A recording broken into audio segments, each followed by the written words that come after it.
रहेगी फंडामेंटल्स के बारे में कि कंपनी के फंडामेंटल्स को किस तरीके से रीड करना है। सो सबसे पहले हमें साइट का पता होना चाहिए। साइट है screener.in, ठीक है। इसमें लॉगिन करें। लॉगिन करने के बाद आप जो भी कंपनी सर्च करना चाहते हैं, जिस भी कंपनी के बारे में आप देखना चाहते हैं उसको टाइप करें। जैसे मैं एलेम्बिक में इंटरेस्टेड हूँ, एलेम्बिक लिमिटेड। सो सबसे पहले ये आपके पास ये रेशियोज़ नहीं दिखेंगे अगर आप नए यूज़र हो तो यहाँ पे एडिट रेशियोज़ पे जाके आप इन सबको एडिट करके फिर सेव क्विक रेशियोज़, ठीक है। उसके बाद ये सब दिखने लग जाएंगे। नेक्स्ट सबसे पहले मैं बेसिक चीज़ बताता हूँ कि कंपनी का नाम एलेम्बिक लिमिटेड है, ठीक है। 145 लास्ट प्राइस है। आज दिन का 18 जुलाई, ठीक है। आज में ये 5% डाउन आया है, 5.5% डाउन आया है, ठीक है। ये इसके कुछ डेटा लिखा हुआ है, बट कंपनी एग्जैक्टली कर क्या रही है अगर हम देखना चाहते हैं तो हम साइट्स को खोल के देख सकते हैं। ये साइट क्या बताएगी कि ये कंपनी किस चीज़ के बारे में है। इनकी ऑफिशियल साइट है, आप अबाउट अस में जाके इसके बारे में पढ़ सकते हो। होम पेज पे जाके कि यार ये कंपनी कर क्या रही है। Real estate, pharmaceutical, power assets, ठीक है। Wind power, 4 wind mills of total 5 megawatt, कौन कौन इन्वेस्टर्स है, कॉन्टैक्ट अस, मतलब कि इस ने जो अपनी ऑफिशियल साइट बनाई है उसके बारे में है ये, ठीक है। अब आते हैं कंपनी कर क्या रही है, उसने क्या पब्लिकली डाटा दिखाया है। तो रीड मोर पे जाएंगे। रीड मोर पे गए तो अगर सब्सक्रिप्शन ले रखा है, मेरी 20 कंपनी मैं एनालाइज कर चुका हूँ, इसकी वजह से मेरा लिमिट ख़त्म हो गई है। लेकिन अगर आपके पास सब्सक्रिप्शन आपको 20 कंपनियाँ फ्री ऑफ कॉस्ट देता है स्क्रीनर, ठीक है, तो आप एक मेल से 20 कंपनी सर्च कर सकते हैं। Alembic limited engage in business of pharmaceutical में भी है, रियल एस्टेट में भी है और पावर एसेट्स में भी है। जैसे कि इसने कंपनी में दिखाई दे रहा था, विंड मिल्स भी थी, रियल एस्टेट के बारे में बताया था, फार्मास्यूटिकल के बारे में। 1907 में स्टार्ट हुई थी, flagship company of Alembic group. Company is demerged its core pharmaceutical business.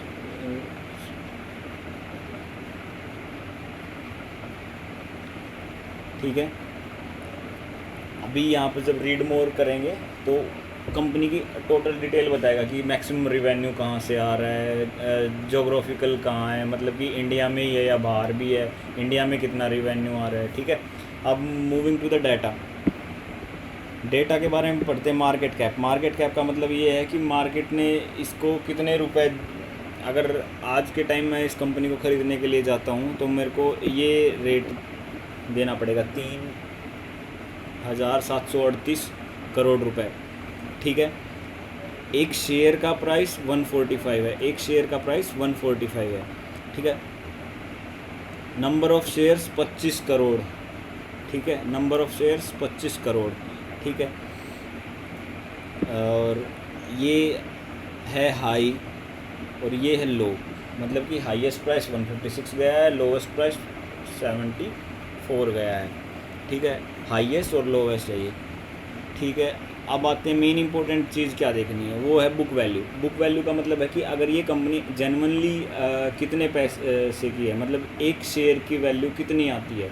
For example इस कंपनी के अगेंस्ट में जितने भी एसेट्स हैं, लाइक इसमें कोई भी मशीन यूज़ कर रहे हैं वो बेच दी जाए आज के टाइम, कोई भी लैंड एक्वायर कर रखी है, जैसे कि ये विंड मिल्स के बारे में है, रियल एस्टेट से जुड़ी हुई है, तो इसके अगेंस्ट में जितने भी एसेट्स हैं अगर उनको बेच दिया जाए तो एक आदमी को 85 रुपये मिलेंगे।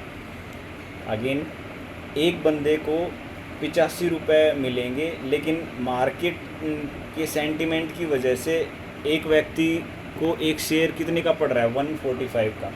तो जो ये कितने रुपए हो गए, 65 रुपीज़ हो गए। 65 रुपीज़ एक्स्ट्रा हम क्यों पे कर रहे हैं, 65 रुपीज़ एक्स्ट्रा, तो मार्केट के सेंटीमेंट हैं, लोग चाहते हैं कि यार ये हम 145 में भी अच्छी मिल रही है। तो बुक वैल्यू का मतलब सिंपल सा ये होता है कि एक्चुअल क्या कॉस्ट निकल के आती है उस कंपनी की अगर सब कुछ बेच दिया जाए तो। This is not the intrinsic value book value अलग चीज़ है, इंट्रिंसिक वैल्यू एक अलग चीज़ है। बुक वैल्यू को क्या कर सकते हैं, हम बेच सकते हैं। इंट्रिंसिक वैल्यू को हम क्या कर सकते हैं, एक फ्यूचरिस्टिक की, यार इसकी सेल्स के हिसाब से, ये देख के, वो देख के, इसके डाटा देख के हम एक अलग वैल्यू डिसाइड कर सकते हैं, वो इंट्रिंसिक वैल्यू होगी। ठीक है, तो बुक वैल्यू इम्पोर्टेंट पॉइंट है। ठीक है, इसके बाद डेट, कंपनी के पास 9 करोड़ का, ऑलमोस्ट ज़ीरो डेट है, कंपनी के पास कोई भी डेट नहीं है। उसके बाद जो मैं सबसे इम्पोर्टेंट चीज़ देखता हूँ वो है प्लेज्ड परसेंटेज। प्लेज्ड परसेंटेज का मतलब ये होता है कि कंपनी ने अपने शेयर्स के अगेंस्ट में लोन लिया हुआ है या नहीं लिया। फॉर एग्जांपल कुछ कंपनीज ऐसी हैं जिसमें 100% प्लेज्ड कर रखा है।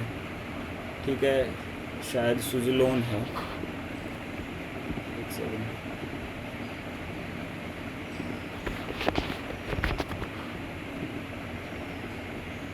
नहीं सुज़लोन नहीं है,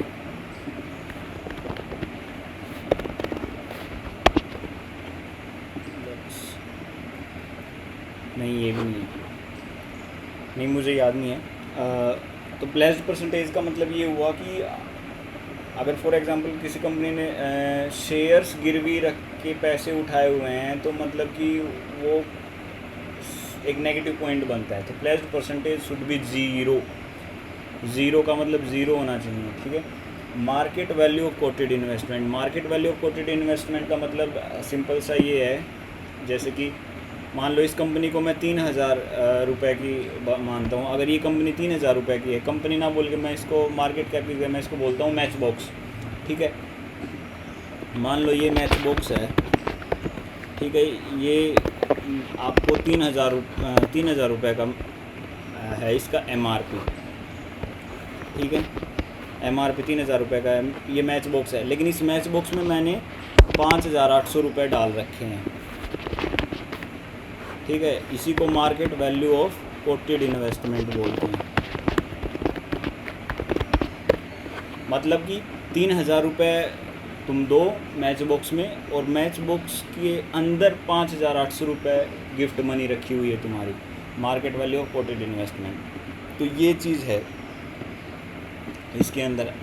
लक्ष्य में भी है, लक्ष्य में 93 करोड़ है, मतलब 5874 करोड़ रुपए देकर इस कंपनी को ख़रीदो और आपको गिफ्ट मनी कितनी मिलेगी, 93। ये यूज़ नहीं कर रही है कंपनी। ठीक है, ये पैसा सेम, ये पैसा यूज़ नहीं कर रही है। 3 साल 4 साल पहले इसके पास जब मैं इस कंपनी में इन्वेस्टेड था और मेरे को अच्छी लगी थी ये कंपनी, तो उस टाइम इस कंपनी के पास मार्केट वैल्यू के नाम पर 3000 के समथिंग रिजर्व्स थे। Market value of coated investment थी 3000 के करीब, 3000 करोड़। तो ये मतलब कि ये पैसा अनयूज्ड है, इसके पास फ्री में रखा हुआ है। नेक्स्ट आता है आल्टमैन जेड स्कोर। ये एक फार्मूला होता है बेसिकली, अगर आप इसको गूगल करोगे तब आपको आइडिया लगेगा कि आल्टमैन जेड स्कोर का मतलब क्या होता है। 3 से अगर नीचे है तो मतलब वो कंपनी बैंकरप्सी की कगार पर है।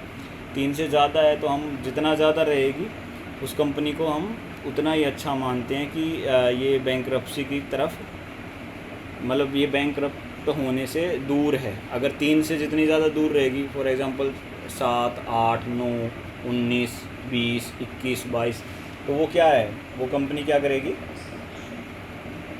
जितनी ज़्यादा दूर रहेगी उतना ही अच्छा रहेगा, वो बैंकरप्ट होने से उतनी ही दूर रहेगी। तो मेन ये सारी चीज़ें थी।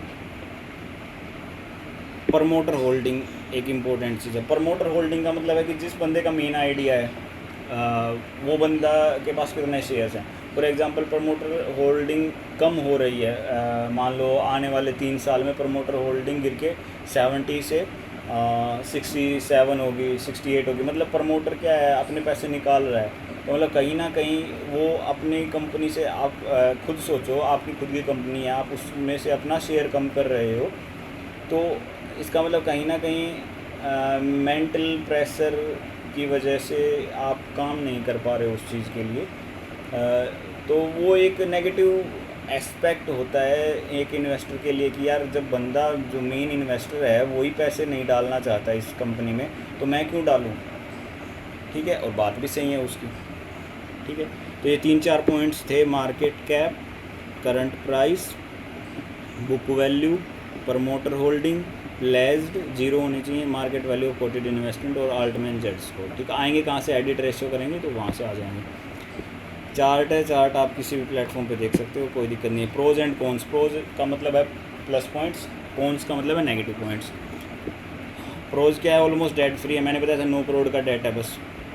ठीक है, डिविडेंड पे आउट करती है 24%, ये फेस वैल्यू पे रहता है, इसीलिए ऐसा नहीं है कि 100 रुपये पे 24 रुपये देती है, नहीं, ये फेस वैल्यू पे रहता है। और इम्प्रूव हुआ है, पहले 60 डेज़ में डेट उतार देती थी, लेकिन अब 45 डेज़ में। फॉर एग्जांपल आप 10,000 रुपये किसी से लिए, तो आप पहले 2 महीने में देते थे, अब 1 महीने में दे रहे हो या फिर 1.5 महीने में दे रहे हो। तो इससे प्लस पॉइंट कि यार हाँ आप कुछ कमा रहे हो, that's why you are able to able to get money quickly, दूसरे से ले भी जल्दी रहे हो और दे भी जल्दी रहे हो, तो वो एक आपका प्लस पॉइंट है कि यार हाँ बंदा कमा रहा है। ठीक है, वर्किंग कैपिटल कम कर दिया है इन्होंने, working capital requirements have reduce from 141 days to 81 days, मतलब कि इसमें कैश फ्लो बढ़ने लगा, मतलब पैसा आ रहा है उस हिसाब से। अदर इनकम बढ़ गई है कंपनी के अंदर, नेगेटिव पॉइंट्स। अदर इनकम का सिंपल सा मतलब ये होता है कि फॉर एग्जांपल ये कंपनी है, ये कंपनी 3 ही चीज़ों में डील करती है, मतलब रियल एस्टेट में डील कर रही है, विंड पावर में डील कर रही है और दवाइयाँ बना रही है, फार्मास्यूटिकल। तो मतलब तीन के अलावा अगर कोई भी इनकम जनरेट कर पा रही है तो वो एक नेगेटिव पॉइंट होता है।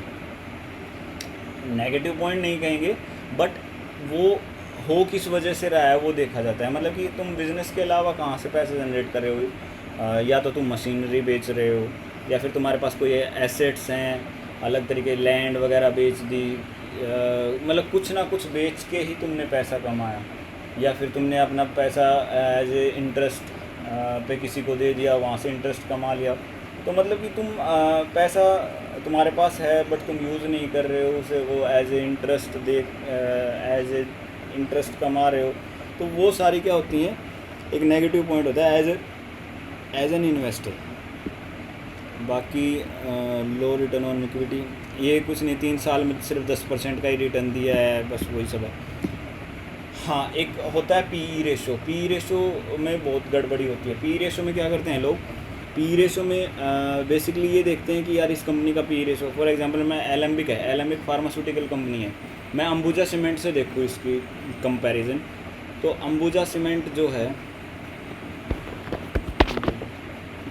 अंबुजा सीमेंट का अगर मैं पी रेशो देखूँ तो उसका 50 है। पी रेशो का मतलब ये होता है कि अगर मेरे को 1 रुपये कमाना है, तो अगर मैं अंबुजा सीमेंट में डालूंगा तो हर 50 रुपये पर 1 रुपये मिलेगा, बट मैं वहीं एलेम्बिक पे डालूंगा तो हर 13.96 मतलब 14 रुपये पर 1 रुपये मिलेगा।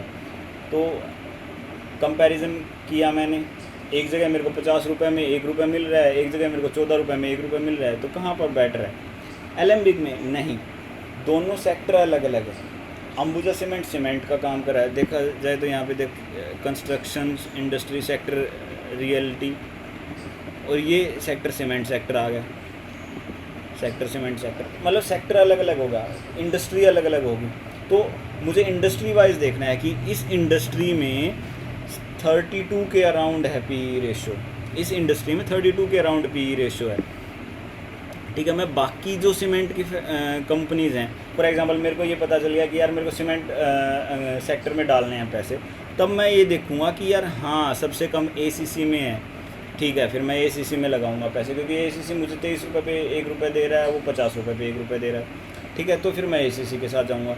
लेकिन अगर हाँ मुझे ये है कि मेरे को भाई फार्मास्यूटिकल कंपनीज़ में डालना है या रियल एस्टेट की कंपनीज़ में डालना है, तब फिर मैं इनके साथ कंपैरिजन करूँगा कि हाँ डीएलएफ 76 रुपये में दे रहा है मेरे को 1 रुपये, ये गोदरेज है, ये 142 रुपीज़ में 1 रुपये दे रहा है।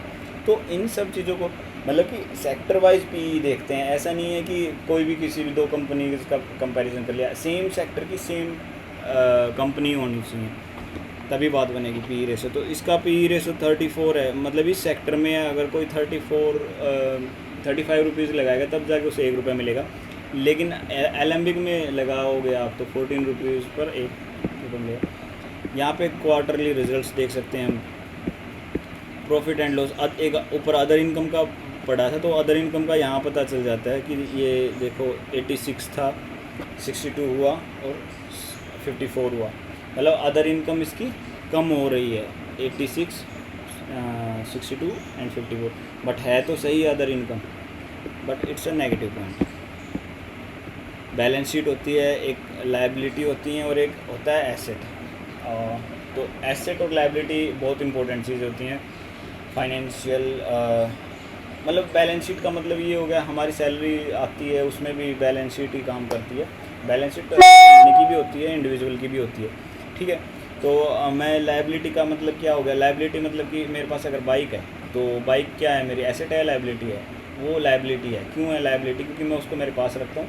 एक बार मैंने ख़रीद लिया, 1 लाख रुपए लगाए, बाइक ले आया, अब उसमें मैं पेट्रोल डलवा रहा हूँ 500-600 रुपये का, मेरी जेब से पैसे निकल रहे हैं। अगर मेरी जेब से पैसे निकल रहे हैं हर महीने हर दिन, तो वो क्या है, वो लायबिलिटी है। लेकिन अगर उसी बाइक को मैं रैपिडो में डाल देता हूँ और वो मेरे को महीने के अगर 2000 रुपये भी दे रही है, तो मेरी जेब में पैसे डाल रही है, तो वो एक एसेट का काम कर रही है। सेम गाड़ी के साथ होता है। फ़ोन ले लेते हैं हम, फ़ोन फॉर एग्जांपल 1,20,000 रुपये का फ़ोन ले लिया, तो फ़ोन क्या कर रहा है, फ़ोन सब्सक्रिप्शन ले रहे हैं नेटफ्लिक्स का 650 रुपये का पर मंथ, वो क्या है, वो लायबिलिटी है, मेरी जेब से पैसे निकाल रहा है ना। अगर मेरे पास फ़ोन ही नहीं होता तो मैं नेटफ्लिक्स नहीं देखता, छोटे वाला फ़ोन होता तो नहीं देखता। सिम कार्ड है, सिम कार्ड क्या है, लायबिलिटी है, ठीक है। तो एसेट और लायबिलिटी में फ़र्क समझना है। एक टर्म आती है SWIP, ये होता है वर्क इन प्रोग्रेस, ठीक है। मतलब ये वो काम है जो कि प्रोग्रेस में है। जैसे कि यहाँ पे मार्च 2009 में 7 करोड़ रुपए लगाए थे उस काम को जो अभी चल रहा है। 4 करोड़ रुपए का काम बचा हुआ है जो इन प्रोग्रेस था, फिर 2 करोड़ का, फिर इसने कोई काम नहीं किया। फिर यहाँ 2020 में 3 करोड़ रुपए लगाए किसी काम में जो कि कंप्लीट नहीं हुआ था 2020 में, फिर 6 करोड़, इस तरीके से देख सकते हैं। तो मतलब ये क्या होते हैं, ये एसेट्स बनाने के लिए होते हैं, ठीक है। तो ये धीरे धीरे एसेट्स में जुड़ते जाते हैं। जैसे कि ये यहाँ से 6 निकलेगा, अगली बार 0 हो गया, तो ये जो 6 करोड़ का है ये इसने एसेट बिल्डिंग में चला जाएगा कि इसने कोई ना कोई एसेट बढ़ाया है। जैसे कि 65 था, यहाँ 97 होगा, एसेट्स बढ़ रहे हैं ना इसके। तो ऐसे हम देख सकते हैं एसेट, कैश फ्लो हो गया, रेशियोज हो गया, share holding patterns important, most important. यहाँ से मैं देख रहा हूँ 70.88 ये फिक्स है, मतलब कोई भी प्रोमोटर अपना ना कम कर रहा है ना बढ़ा रहा है। बढ़ा रहा है तो प्लस पॉइंट है, कम कर रहा है तो नेगेटिव पॉइंट है, as simple as that. FII का क्या, फॉरेन इंस्टीट्यूट होते हैं बड़े प्लेयर्स, ये मतलब कि वैल्यू बढ़ी फिर घटने लगी और फिर एट द एंड अभी देखो बढ़ रही है जून 2024 में, ठीक है।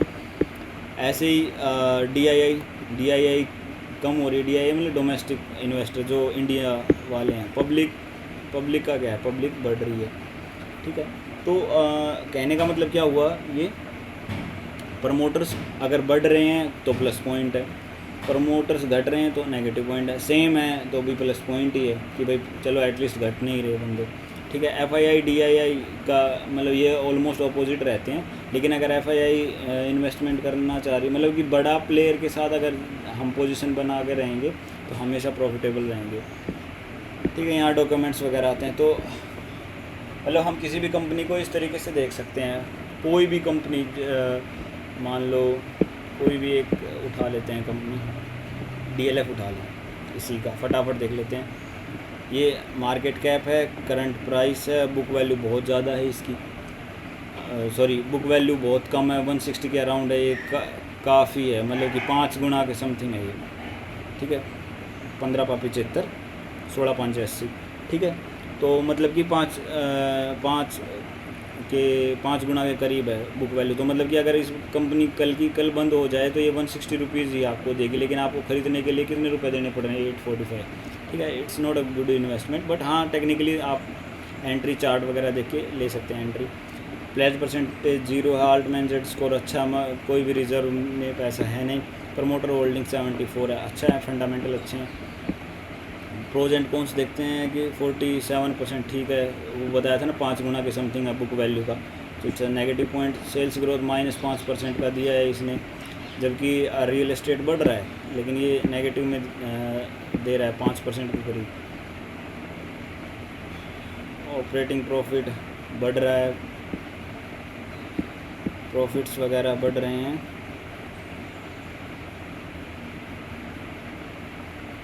वर्क इन प्रोग्रेस भी बढ़ा रखा है।